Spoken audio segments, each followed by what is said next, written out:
नमस्कार, हरियाणा न्यूज देख रहे हैं आप। मैं हूं आपके साथ केशव कुमार और स्वागत है आपका हमारे इस खास कार्यक्रम विधायक जी में। एक ऐसा कार्यक्रम जिसमें आपकी ही होती हैं समस्याएं, आपका ही होता है हल्का, आपके ही होते हैं सवाल और उसके जवाब देते हैं आपके अपने विधायक जी। हमारे आज के कार्यक्रम में मौजूद हैं वो विधायक जो जाने जाते हैं जनता के लिए प्रण लेने के लिए, जो कि हुड्डा साहब के करीबी विधायक हैं और फरीदाबाद एनआईटी से हैं। नीरज शर्मा जी, बहुत स्वागत है सर आपका हमारे खास कार्यक्रम में। बहुत बहुत धन्यवाद जी। नमस्कार। सबसे पहला सवाल, कैसा चल रहा है कार्यकाल? देखिए, हम लोगों का विधायक बनने के बाद ये पहली बार मौका मिला जनता की सेवा करने का, और अभी तक जो मैं कर पाया, मैं समझता हूँ मैं और मेरे इलाके की जनता 100% संतुष्ट है। हालांकि हम लोगों का असली एग्जाम तो चुनाव होता है कि उस चुनाव में क्या रिजल्ट आता है, परंतु इतनी विपरीत दिशा में जिस लाड़ प्यार से लोगों ने मुझे चुना, मुझे क्या चुना, हमारे स्वर्गीय पिताजी पंडित शिवचरण लाल शर्मा जी की छवि को देख के, उनके विचारों को देख के, उनकी भावनाओं को देख के मुझे जिताया। आज लाल किले से रायबरेली तक 4 स्टेटों में मैं कांग्रेस का इकलौता विधायक हूँ। और अपने बाबूजी से जो मुझे प्रेरणा मिली, टीम पंडित जी से जो मुझे प्रेरणा मिली, और जो जनता की जिम्मेदारी थी कि मैं पहली बार का विधायक बना, विपक्ष का विधायक बना, जो भ्रष्टाचार के खिलाफ मैंने लड़ाई लड़ी, जो त्याग तपस्या बलिदान किया, और मैंने बहुत से दुश्मन। उसी सवाल पर मैं आ रहा हूँ। बताइए। उसी सवाल पर मैं आ रहा हूँ। ऐसा प्रण कोई नेता होता है जो लेता हुआ दिखता है। आपने कहा कि मैं सिले हुए कपड़े नहीं पहनूंगा, मुद्दा विधानसभा में उठा, मीडिया की सुर्खियों का केंद्र बना, लेकिन आज की स्थिति अगर देखते हैं नीरज भाई, तो कहां तक पहुंचा है वो? जमानत पर है आरोपी तो नहीं। देखिए, ये मुद्दा 2017-18 का था। 200 करोड़ के कागज मेरे पास आए, क्योंकि साहब मेरा खुद का घर, ये नहीं कि मेरा घर है, वहाँ पर सरकारी स्कूल भी है, सरकारी डिस्पेंसरी भी है, बहन बेटियाँ कपड़े उठा उठा के चलती है। और एक बड़ी मज़ेदार बात हुई मेरी विधानसभा में, और आप सबको पता है मैं राम कथा भी करता हूँ। तो एक बेटी ने माननीय मुख्यमंत्री जी को ट्वीट किया कि मुख्यमंत्री जी, मेरी बारात आए, बाल कल्याण पॉकेट के नाम से एक जगह है, और मेरे घर के बाहर पानी भरा पड़ा है, मेरी बारात कैसे आएगी। मुख्यमंत्री सचिवालय ने नीचे नगर निगम में ऑर्डर दिया, और उसके बाद उसकी टेम्परेरी सफाई हो गई। सफाई होने के बाद अगले दिन आप सब लोगों को मीडिया में प्रेस नोट बटा डीपीआर के द्वारा कि देखिए मुख्यमंत्री जी क्या कितनी कड़ी सुनवाई होती है। मैं फिर वहाँ 15-20 दिन बाद गया, स्थिति वही की वही।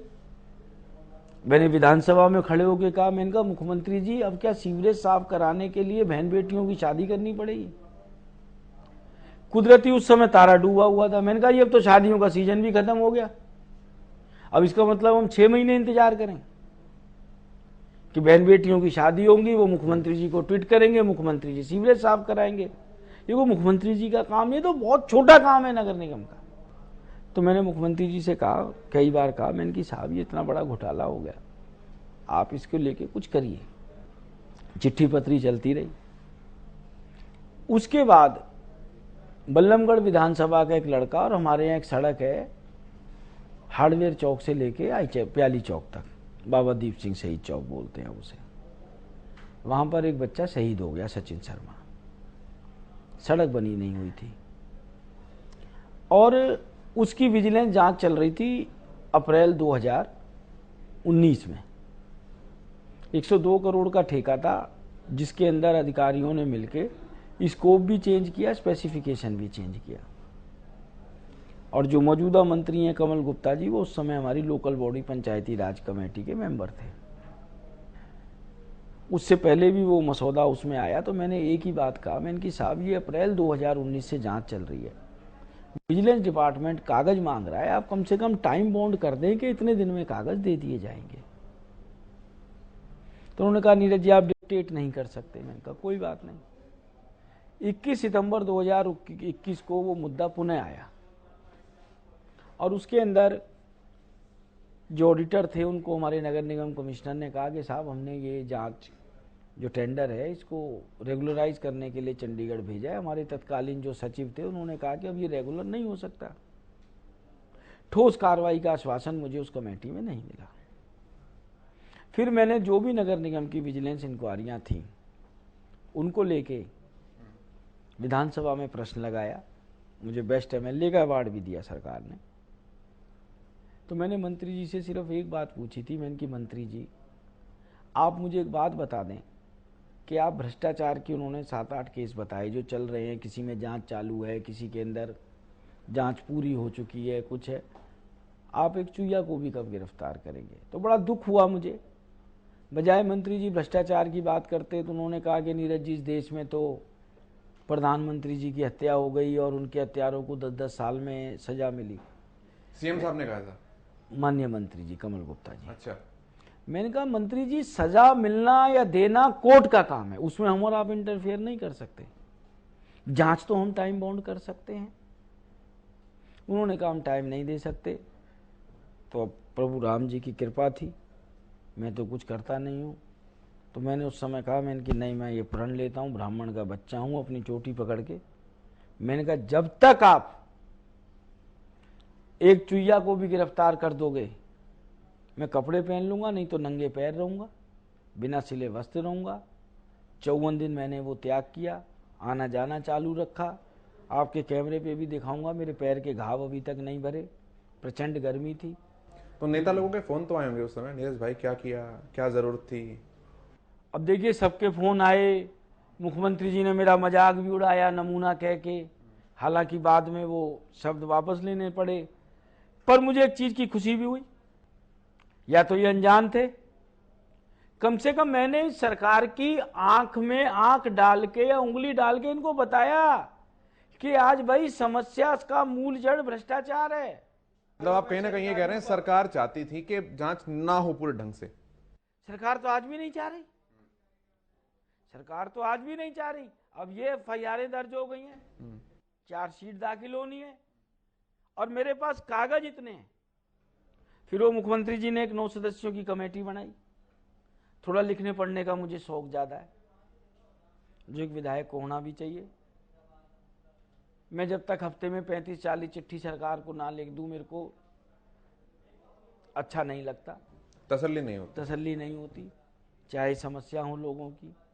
क्योंकि देखो लोग हमारे पास आते हैं उम्मीद से, मैं कोई एग्जीक्यूटिव तो हूं नहीं, मंत्री तो मैं हूं नहीं, काम तो सरकार ने ही करना है।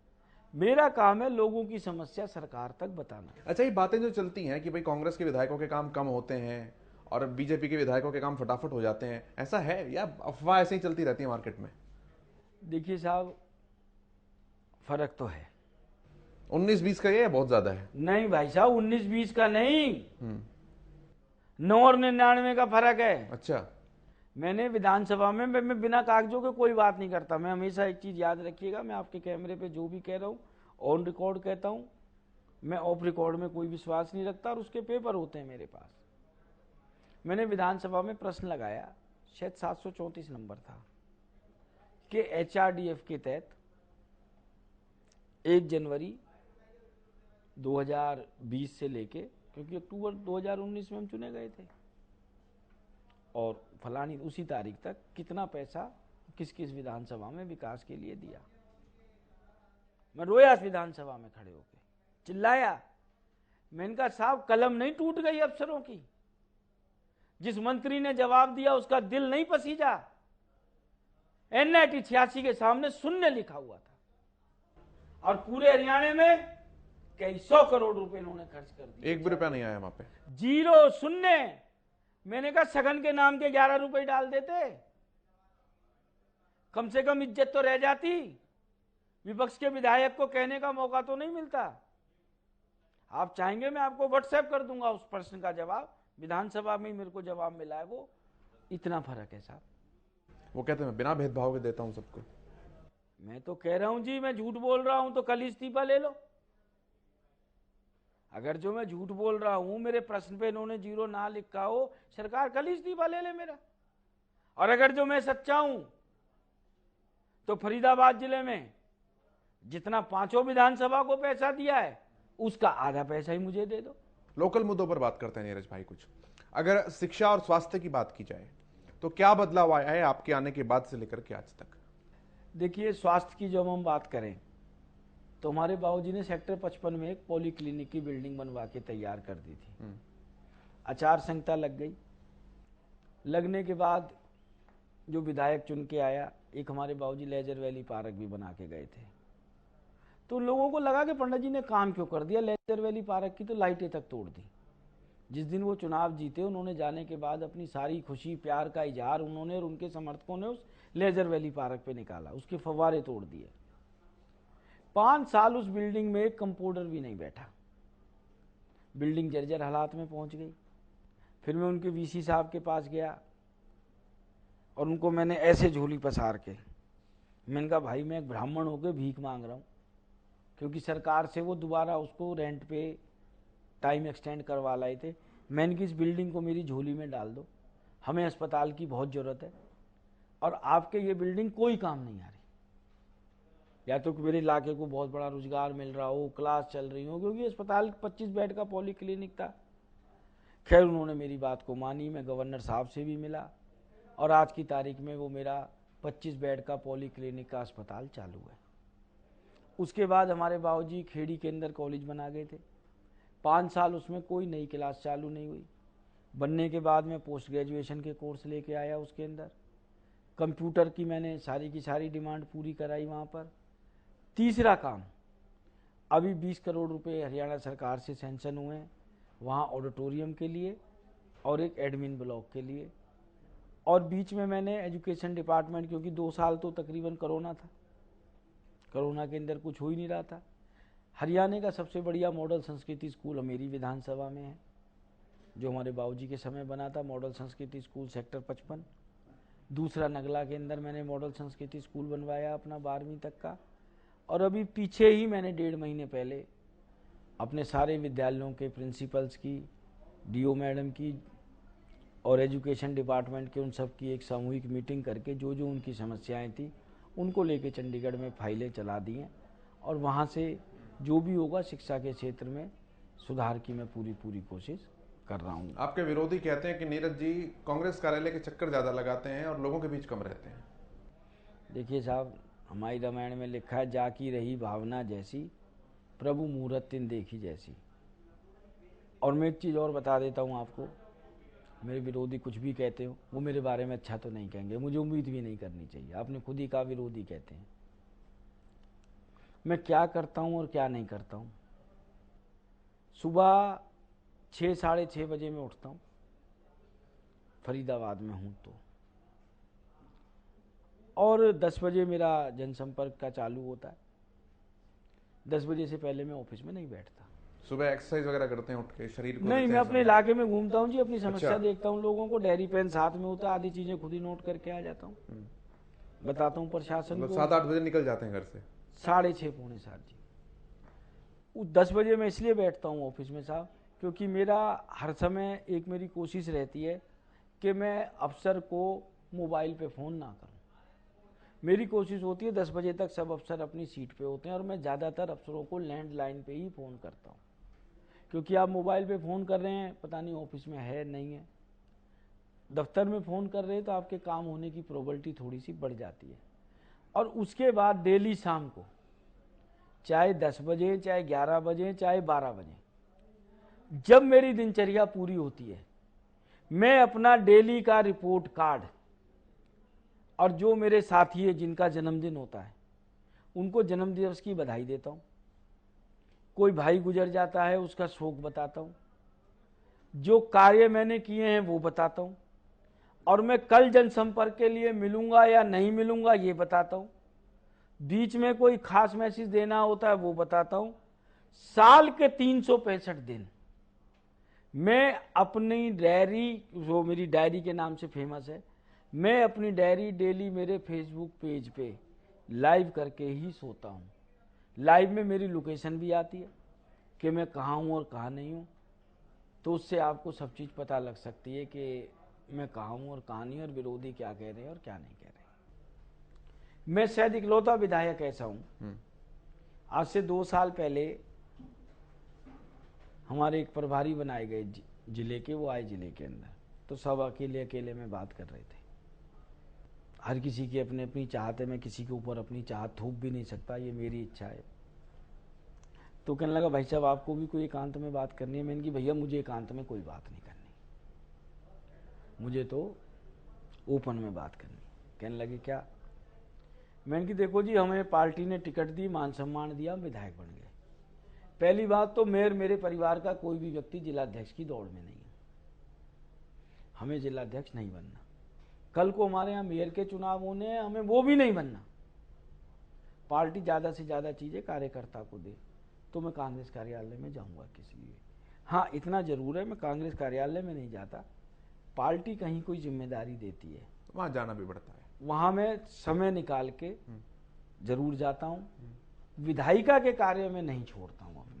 नीरज जी, सड़कों के हालात थोड़े खस्ता से देखने को मिलते हैं, मतलब कुछ ट्रेडमार्क तस्वीरें हो जाती हैं कि बारिश अगर है तो दिल्ली में मिंटो ब्रिज की तस्वीर दिखाई जाती है कि देखो जी यहाँ पानी भर रहा है तो इसका मतलब दिल्ली में पानी भर रहा है, वरना ठीक है।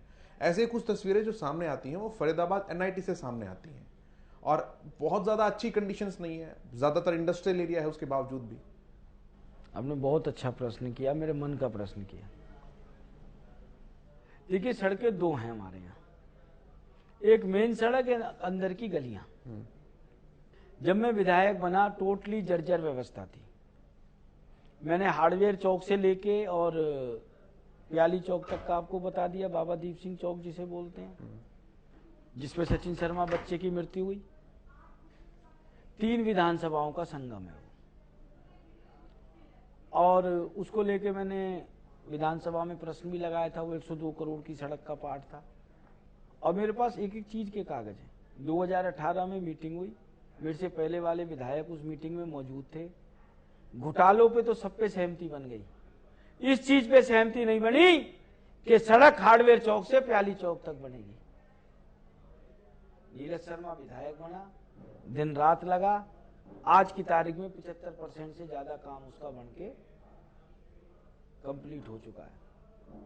दूसरा, एक हमारे यहाँ मुख्य सड़क थी, तो विधायक निधि से करवाया आपने, सरकार से मिला पैसा? नहीं साहब, मेरा काम है आवाज लगाना, दरवाजे खटखटाना, धरने प्रदर्शन करना, विधानसभा में प्रश्न लगाना। प्रश्न लगाने के बाद आश्वासन समिति में जाते हैं, आश्वासन समिति से अफसर की हाँ लेना। दूसरा, जो आपने इंडस्ट्रियल एरिया की बात करी, हमारे यहाँ एक सड़क है वलपुल चौक से लेके आइचर चौक तक, जो मेरी विधानसभा का गेटवे भी है। उस सड़क के हालात इतने खराब थे, हमने एक दिन धरना प्रदर्शन करके सरकार से आज्ञा मांगी कि साहब देखिए सड़क पे कोई चल तो सकता नहीं है, इतने इतने उस पर हो गए खड्डे, कि हमें धान बोने की इजाजत दे दो, कि कम से कम 2-4 मन धान हो जाएंगे, गरीबों के काम आएंगे। जब उस सड़क के पूरे मैंने पर्दे उघेड़े तो उसके अंदर क्या निकल के आया कि पहले उस सड़क को बनाना था HSIDC ने, सॉरी HSVP ने, हरियाणा स्टेट विकास प्राधिकरण, जिसका पुराना नाम हुड्डा था, हरियाणा अर्बन डेवलपमेंट अथॉरिटी, और उन्होंने वो ठेका दे दिया किसी बीजेपी के बहुत बड़े नेता के रिश्तेदार को, ब्रज गोपाल कंस्ट्रक्शन कंपनी को। अच्छा, ठेका दे दिया, टेंडर अलॉट हो गया, शिकायत हुई। फिर सरकार ने कहा कि अब ये काम हम HSVP से नहीं कराएंगे, HSIDC से कराएंगे। HSVP ने वो सिंगल टेंडर दिया था, 5 सड़कें थी, 3 पुल से इस तरफ की, 2 पुल से उस तरफ की। और जब HSIDC ने ठेका दिया तो वो ठेका था तकरीबन 140 करोड़ का। HSIDC को जिन कॉन्ट्रैक्टरों ने टेंडर भरा, उसके अंदर 41 करोड़ 5 लाख रुपए कम के टेंडर आए। ब्रज गोपाल ने सरकार से सांठ-गांठ करके हाई कोर्ट से स्टे ले लिया। सरकार भाई साहब सुप्रीम कोर्ट ही नहीं गई कि स्टे तो खाली करा दो। उसके बाद उसी ब्रज गोपाल कंस्ट्रक्शन कंपनी को कई हजार करोड़ के ठेके दे दिए, और वो 41 करोड़ 5 लाख का ठेका ज्यादा गया, ये नीरज शर्मा नहीं कह रहा है। उस समय चीफ सेक्रेटरी डेसी जी थे, दीपेंद्र सिंह डेसी जी, जो आप मुख्यमंत्री जी के चीफ प्रिंसिपल सेक्रेटरी हैं। उन्होंने एफिडेविट जमा कराया हाई कोर्ट में। मेरे अलावा शहर में 5 विधायक हैं, एक सांसद है, केंद्रीय मंत्री है, आप चाहें तो उनसे पांचों से प्रश्न पूछना। नारियल फोड़ने तो जरूर आ गए वो सारे के सारे थोक के बाद में, उसमें नीरज शर्मा को याद नहीं करते ये बेचारे। उस समय तो सड़क को ऐसा कर देंगे भगवा ही भगवा, भाजपा में पूछो मत कि ये काम भाजपा कर रही है। अरे जब घोटाले कर रहे हो उसके भी तो बोर्ड लगा लो। उसके लिए मैं मुख्यमंत्री, मंत्री, सचिव, एजी दिल्ली में कहां नहीं गया। यहां कमिश्नर गुड़गांव को भी चिट्ठियां लिखी, फरीदाबाद में लिखी, दोनों हुड्डा एडमिनिस्ट्रेटरों को लिखी कि भाई एक आदमी ने 41 करोड़ 5 लाख के ठेके फालतू दे दिए और आपने उसी को कई हजार करोड़ के ठेके और दे दिए, इसका मतलब तो बड़ी करप्ट फर्म है। पर ये सरकार इतनी निर्लज है, जैसे तैसे उससे केस तो वापस करवा लिया हाई कोर्ट का, परंतु उसको जो बाकी ठेके दिए किसी की जांच नहीं कराई। जब वो 140 करोड़ के ठेके में 41 करोड़ फालतू ले सकता है तो बाकी हजारों करोड़ के ठेके में क्या स्थिति बनेगी। आज की तारीख में आप चल के देखिए, वो सड़क बन के तैयार है। आपने बनवाई, आपके एफर्ट से बनी है। मैं तो साहब, मैं कौन हूं करने वाला? करने वाले प्रभु श्री राम जी हैं। मैं थोड़ी करने वाला हूं, मैंने मेरे घर बेच के थोड़ी सड़क बनवाई है। मैं कह दूं कि नहीं साहब मैंने बनवाई है, मेरे घर का पैसा लगाया। कोई नेता नहीं घर बेचता। हम तो जनता की आवाज बनते हैं। ये लोग चंडीगढ़ में जाके कुछ और काम में लग जाते हैं, हमारे पास डेवलपमेंट का काम होता है। गलियों की सड़कें, इंडस्ट्रीज की सड़कें, इंडस्ट्री वाली इसमें कवर है, जो ब्रज गोपाल कंस्ट्रक्शन कंपनी को ठेका, छोटी सड़कें भी, गलियों वाली भी।